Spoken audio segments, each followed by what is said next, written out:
خوابوں کی تعبیر۔ السلام علیکم ورحمۃ اللہ وبرکاتہ۔ خوابوں کی تعبیر میں نئے آنے والے حضرات کو خوش آمدید۔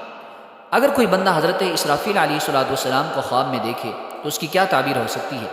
حضرت ابن سیرین رحمۃ اللہ تعالی علیہ نے فرمایا، اگر کوئی شخص حضرت اسرافیل علیہ السلام کو ان کی صورت پر دیکھے تو یہ قوت اور بزرگی اور جاہ و جلال یعنی عزت اور علم و دانش کی دلیل ہے، اور جس ملک میں ان کو دیکھے اس کی آبادی اور امن کی دلیل ہے، اور اگر سور پھونکتے دیکھے تو یہ بلا اور فتنے کی دلیل ہے۔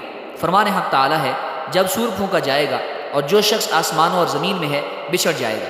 اگر دیکھے کہ آپ کے ہاتھ میں سور ہے اور پھونکتے نہیں ہیں، دلیل ہے کہ شہر میں بلا اور فتنہ اور نہایت خوف پڑے گا۔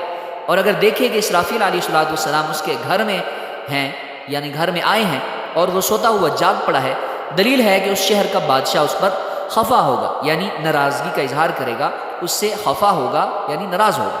حضرت کرمانی رحمۃ اللہ تعالی علیہ نے فرمایا، اگر حضرت اسرافیل علیہ السلام کو کوئی شخص خواب میں دیکھے کہ اندوہ گین یعنی غمناک سور پھونکتے ہیں اور اس نے بطور برکت سور کی آواز سنی ہے، تو دلیل ہے کہ اس ملک میں موت بلا پڑے گی اور ظالم لوگ ہلاک ہوں گے۔ اور اگر دیکھے کہ اسرافیل علیہ السلام تازہ روئی اور خوشی کے ساتھ اس کی طرف دیکھتے ہیں تو اس امر کی دلیل ہے کہ اس کو بادشاہ سے امن اور خیر پہنچے گا۔ اور اگر دیکھے کہ اسرافیل علیہ السلام نے چٹھی پر مہر لگا کر اس کو دی ہے تو دلیل ہے کہ اس کی موت قریب ہے۔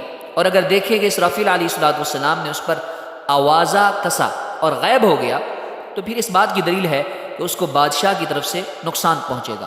مزید خوابوں کی تعبیر کے لیے ہمارے چینل کو سبسکرائب کریں۔